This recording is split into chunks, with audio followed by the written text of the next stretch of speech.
Hello बच्चों, welcome to study in. आज हम देखने जा रहे हैं एमएससी फाइनल ईयर की बुक न्यूमेरिकल एनालिसिस अर्थात एडवांस न्यूमेरिकल एनालिसिस की यूनिट नंबर 3, जिसमें मोस्टली 4 मेथड आपके आएंगे। पहला मेथड है पावर मेथड, दूसरा मेथड है जैकोबी मेथड, तीसरा मेथड है गिवंस मेथड और चौथा मेथड है रूटिशियर मेथड। तो देखिए, ये 4 मेथड जो है वो मोस्टली आपके हैं। अगर ये 4 मेथड आप कंप्लीट कर लेते हो तो ऐसे मान लीजिए 20 नंबर आपके पक्के हैं। तो चलिए आज हम देखते हैं पावर मेथड। पावर मेथड का क्वेश्चन आपके सामने है, तो हम देखेंगे कि पावर मेथड के क्वेश्चंस जो है वो किस प्रकार से किए जाते हैं। इस एक क्वेश्चन से आप सारे के सारे क्वेश्चन करना सीख जाओगे अगर आपने ध्यान से देखा तो, ठीक है, क्योंकि सारे के सारे क्वेश्चन सेम ही होते हैं। ये एक क्वेश्चन जो मैं लेके आपको बता रहा हूं, ये क्वेश्चन 2017 और 2019 राजस्थान यूनिवर्सिटी में आया हुआ है। इसके अलावा शेखावाटी में भी आपको मिल जाएगा, एक बार चेक कर लेना। तो ध्यान रखना, ये जो क्वेश्चन है इंपॉर्टेंट क्वेश्चन में लेके चल रहा हूं, और जिस प्रकार से ये क्वेश्चन होगा सेम सिमिलरली उसी प्रकार से बाकी जितने भी क्वेश्चन है पावर मेथड के वो उसी प्रकार से होंगे। तो देखिए, ये पावर मेथड का आपके पास में क्वेश्चन है। क्वेश्चन पढ़ लीजिए। सबसे पहले क्या बोल रहे हैं, compute the largest eigen value and the corresponding eigen vector of the following matrix. आपको एक मैट्रिक्स दी हुई है A इज इक्वल टू, जिसके एलिमेंट इस प्रकार से है 3 -1 0 -1 2 -1 0 -1 3। ये आपके पास में एक मैट्रिक्स दी हुई है। देखिए, जब भी आपको पावर मेथड का क्वेश्चन पूछेगा, जब भी पावर मेथड का क्वेश्चन आपके सामने आएगा, तो उसमें यहाँ पे मैंने नहीं लिखा है क्योंकि मैंने बुक से ये क्वेश्चन लिया डायरेक्ट, ठीक है। अगर आपके एग्जाम में जो क्वेश्चन आएगा उसमें मेंशन आएगा कि आपको किसके द्वारा इसको सोल्व करना है। यहाँ पे लास्ट में लिखा हुआ आएगा बाई पावर मेथड या बाई गिवंस मेथड या बाई जैकोबी मेथड, जिसके भी द्वारा आपको करना होगा वो आपको लास्ट में दिया हुआ आएगा। अभी ये पावर मेथड से ही करना है, एग्जाम में भी इसी प्रकार से पूछा गया था। तो चलिए हम इसको करते हैं। और दूसरी बात भी जान लीजिए, यहां पर ये बोल रहा है कि लार्जेस्ट आइगन वैल्यू, ठीक है। जब भी हम पावर मेथड का क्वेश्चन सोल्व करेंगे तो नॉर्मली जिस मेथड से हम क्वेश्चन करते हैं उससे जो भी आइगन वैल्यू लास्ट में आती है वो हमेशा लार्जेस्ट ही आती है, यानी कि मैक्सिमम आइगन वैल्यू ही हमको मिलती है। तो ऐसे मत सोचना कि लार्जेस्ट अगर नहीं लिखा हुआ है तब हम क्या करें, इससे करें वैसे करें, तो कुछ भी आपको नहीं सोचना है। अगर लार्जेस्ट लिखा हुआ है तब भी आपको इसी प्रकार से करना है, और लार्जेस्ट नहीं लिखा हुआ है तब भी आपको आइगन वैल्यू जो होगी इसी प्रकार से फाइंड करना है, ठीक है। अब आपको मैं बताना भूल गया कि जो आपके पास में जैकोबी मेथड है या फिर पावर मेथड, गिवंस मेथड, रूटिशियर मेथड, इन सभी मेथड से हम आइगन वैल्यू और उसके कोरोस्पॉन्डिंग आइगन जो वेक्टर है वो हम फाइंड करेंगे। तो फिर से बता देता हूं, आइगन वैल्यू के कोरोस्पॉन्डिंग आइगन वेक्टर जो है वो हम फाइंड करेंगे। तो यहां पर देखिए, हमें आइगन वैल्यू भी फाइंड करना है और आइगन वेक्टर भी फाइंड करना है। तो चलिए करते हैं इस क्वेश्चन को। अगर आपको जब भी आपको क्वेश्चन दिया हुआ होगा पावर मेथड का, तो उसमें 2 प्रकार के क्वेश्चन आपको देखने को मिल सकते हैं, ठीक है। मोस्टली आपको मिलेगा केवल यही क्वेश्चन, मतलब कि आपको जो मैट्रिक्स दी हुई आएगी वो 3x3 कोटि की आएगी, यानी कि उसका ऑर्डर जो होगा वो 3x3 ही होगा। मोस्टली उसमें 3x3 ही आता है, लेकिन यदि बाई चांस 2x2 का भी आ गया तो उसका भी हम समझ लेते हैं। जब भी 3x3 का मैट्रिक्स आएगा तो ध्यान रखना, आपको क्या करना है, सबसे पहले एक इनिशियल आइगन वेक्टर जो है वो आपको मानना होगा। सबसे पहले एक इनिशियल आइगन वेक्टर मानना होगा आपको, ठीक है। तो आइगन वेक्टर जो है वो हम किस प्रकार से मानेंगे वो देख लीजिए। जब भी 3x3 का मैट्रिक्स आए, जब भी 3x3 ऑर्डर का मैट्रिक्स आए, तो आपको जो आइगन वेक्टर आपको मानना है, लेट करना है, वो हमेशा 1 0 0 का एक कॉलम मैट्रिक्स होना चाहिए। 1 0 0 का एक कॉलम मैट्रिक्स होना चाहिए। और यदि आपके पास में 2x2 का एक मैट्रिक्स आया हुआ है, सपोज अगर 2x2 का मैट्रिक्स आपके दिया गया है यहां पर, तो उसके लिए जब भी आप आइगन वेक्टर मानोगे तो वो आइगन वेक्टर एक का कॉलम मैट्रिक्स होगा, अर्थात इस प्रकार से होगा 1 1, ये आएगा आपके पास में। इस प्रकार का मैट्रिक्स आप मानो, इस प्रकार का मैट्रिक्स यानी कि आइगन वेक्टर जिसे बोलते हैं, ये आप मान के चलोगे। तो चलिए क्वेश्चन को आगे सॉल्व करते हैं, और जिस प्रकार से मैं ये क्वेश्चन कर रहा हूं सेम उसी प्रकार से सभी क्वेश्चंस करने हैं पावर मेथड के। तो देखिए क्या बोल रहे हैं, सबसे पहले हम मानेंगे कि लेट x0, यानी कि सबसे पहले इनिशियल जो आइगन वेक्टर है उसको मैं x0 मान के चल रहा हूं, इज इक्वल टू 1 0 0 है, be the initial eigen vector. अब आपको करना क्या है, हमेशा आपको एक ही काम करना है कि देन तब सबसे पहले जो आपको मैट्रिक्स दिया गया है, इस मैट्रिक्स को जो हमने आइगन वेक्टर माना है इसके साथ में मल्टीप्लिकेशन करवाना है। इसका अर्थ हुआ कि ए अक्स 0 आपको लिखना है, तो सबसे पहले ए मैट्रिक्स जो आपको दी गई है वो ऐसी कैसी लिख दी, फिर आपको अक्स 0 यहाँ पे लेना है। अब इन दोनों को मल्टीप्लाई करवाओगे तो आपके पास में क्या आएगी, एक कॉलम मैट्रिक्स मिलेगा आपको, ठीक है, एक कॉलम मैट्रिक्स मिलेगा जो कि 3x1 ऑर्डर का है। कितने का, 3x1 ऑर्डर का, 3 पंक्तियां और 1 कॉलम है, 3 - 1 0 आ गया, ठीक है।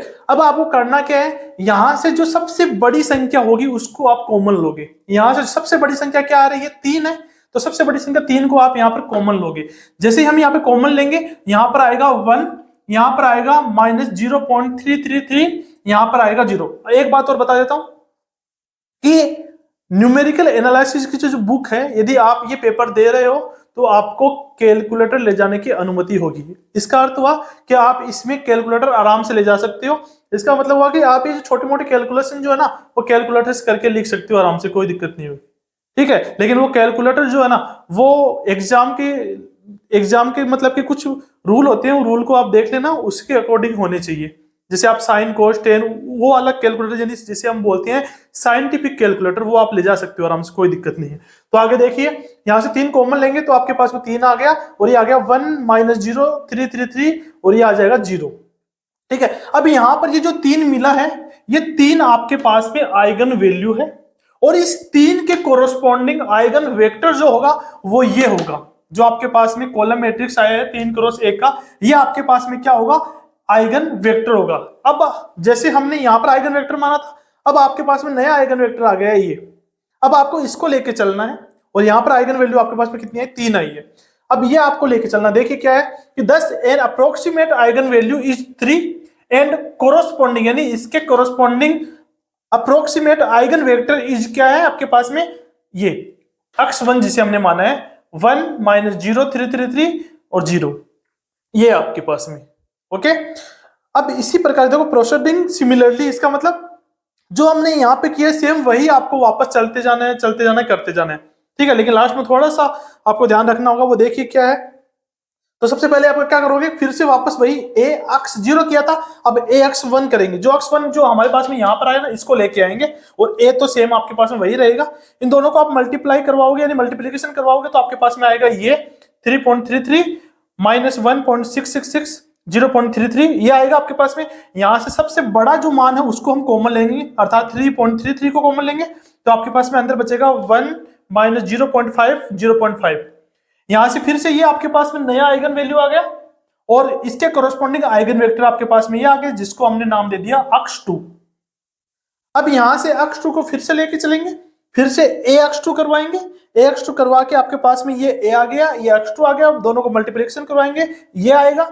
इसमें सबसे बड़ा मान है 3.5, 3.5 को कॉमन लेंगे, 3.5 को कॉमन लेने के बाद में आपके पास में ये आएगा। अब आपके पास में फिर से नया आइगन वैल्यू ये आ गया, और आइगन वेक्टर ये आ गया, ठीक है। फिर से इसको x3 नाम दे दिया, फिर से आपको ax3 करना है, फिर से आपको ax3 करके आपको ये वापस मान निकालना है, तो आपके पास में आएगा 3.6, x4 आएगा, x4 ये रहा आपके पास में। फिर से x4 को यूज करके ax4 ज्ञात करना है, ax4 को ज्ञात करोगे आपके पास में ये आएगा, और लास्ट में आपके पास में आएगा 3.674 x5। x5 का मतलब ये आइगन वेक्टर आ गया इसके कोरोस्पॉन्डिंग, यानी कि ये आइगन वैल्यू इसके कोरोस्पॉन्डिंग आपके पास में ये आइगन वेक्टर आ गया। सेम वापस से इसको करोगे, और आपको कब तक करना है, देखो ax5 निकाल लिया मैंने, ठीक है। मैंने ये 1-2 स्किप कर दिए क्योंकि बोर्ड में जगह नहीं थी ना, इसलिए ax5 निकाल लिया, ax6 निकाल लिया, ax7 निकाल लिया। अब आपको ये बता देता हूं कि आपको कब तक निकालते जाना है। पहली बात तो आपको लगभग 6 या 7 तक निकाल के दिखानी होगी एग्जाम में। अगर 10 नंबर का क्वेश्चन आएगा तो पूरे 10 नंबर चाहिए, तो आपको 6-7 तक तो निकाल के दिखाना ही होगा, ठीक है। दूसरी बात, कहां तक निकालना है वो देखिए आप। जैसे यहां पर आप ध्यान से देखोगे ना, तो आपको पता चलेगा कि यहां पर देखिए पहले 3.6 आया था, 3.6, फिर 3.674 आया, फिर कितना आया 3.735 आया। ये बढ़ रहा है मान, ये मान बढ़ रहा है। फिर 3.788 आ रहा है, फिर से बढ़ रहा है, 3.832, ये फिर से बढ़ रहा है मान, आपको साफ साफ दिखाई दे रहा है। और अगर आप जो आपके पास में आइगन वेक्टर आ रहा है, इनके मान देखिए, यहाँ पर था 1, 0.674, 0.356, फिर से आप देखिए ये एक ही है, ये तो एक ही रहेगा हमेशा। और ये देखिए मान बढ़ रहा है आपके पास में, मतलब नेगेटिव में बढ़ रहा है ये मान, और ये मान पॉजिटिव में बढ़ रहा है, ठीक है। फिर से देखिए ये मान भी सारे के सारे बढ़ रहे हैं, ठीक है, जब जब आगे वाली स्टेप पे आप जा रहे हो फिर से ये मान बढ़ रहे हैं, फिर से ये मान बढ़ रहे हैं। ठीक है, तो आपको करना क्या है कि यहाँ पर देखिए ये मान बढ़ता जा रहा है, जैसे जैसे ये मान बढ़ रहा है वैसे वैसे इसके अंदर वाले मान भी बढ़ रहे हैं।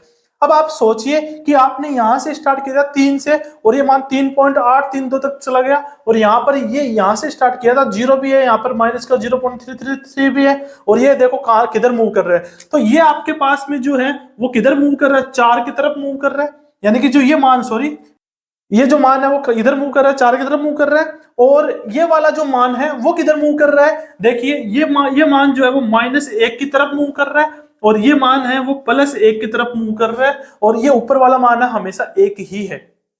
आई बात समझ में? इसका मतलब आप 6-7 निकाल के दिखा दीजिए और फिर आप खुद देखिए कि क्या ये मान 4 की तरफ जा रहा है, ये मान 1 की तरफ जा रहा है, ये मान किधर जा रहा है। आप इतना तो अंदाजा लगा ही सकते हो, जिधर जा रहा है ना आप लास्ट में वही लिख दीजिए। जैसे देखिए, if the iteration is continued, मतलब जो इटरेशन, इनको इटरेशन बोलते हैं, जो स्टेप हम कर रहे हैं ये स्टेप्स को यदि हम कंटिन्यू रखेंगे, आगे और चलेंगे, ठीक है, lambda will be convert to lambda maximum. जो लेमडा कौन सा होता है, लेमडा होता है ये आइगन वैल्यू जो है, इसको बोलते हैं लेमडा। जो ये आइगन वैल्यू हम निकाल रहे हैं बराबर में, इसी को बोलते हैं हम लेमडा। तो ये लेमडा जो आइगन वैल्यू है ये अपने मैक्सिमम तक पहुंच जाएगी, और मैक्सिमम तक कहां पहुंचेगी, 4 तक पहुंचेगी। ठीक है, जैसे ये 4 पर पहुंचेगा ये मान -1 हो जाएगा और ये मान 1 हो जाएगा। तो देखिए, and the eigen vector will converge to 1 -1 1, और यही आपको करके दिखाना है। तो यहां से ये लेमडा जो मैक्सिमम है वो आपके पास में कितना आ गया, 4 आ गया। तो ये आपको निकाल के दिखाना है कि लेमडा मैक्सिमम का मान कितना आएगा। अब मैं आशा करता हूं आपको पूरा का पूरा समझ में आया होगा, क्योंकि मैंने आसान तरीके से बता दिया, आपको बोर्ड पे पहले ही लिख लिया है ताकि आपको आसानी से समझा सकूं पूरा का पूरा। क्योंकि मैं अगर लिख के समझाता ना तो वीडियो काफी लंबा भी बन जाता और समझ में भी मुझे मेरा अंदाज थोड़ा कम ही आता आपको। तो अभी मैंने अच्छे से समझा दिए, नहीं समझ में आया तो फिर से एक बार वीडियो को देख लीजिए, क्योंकि मैंने आराम से पूरा अच्छे से समझाया आपको। और पावर मेथड में जितने भी क्वेश्चन है सभी को इसी तरह से सोल्व करने हैं। तो मिलते हैं अगले वीडियो में, और अगले वीडियो देखते हैं, जैकोबी मेथड का लेके आऊंगा। जैकोबी मेथड में आपको जो भी करना होगा मैं आपको पूरा यहाँ पे बता दूंगा। तो मिलते हैं अगले वीडियो में, तब तक अच्छे से पढ़ाई कीजिए और अपने स्वास्थ्य का ध्यान रखिए। धन्यवाद।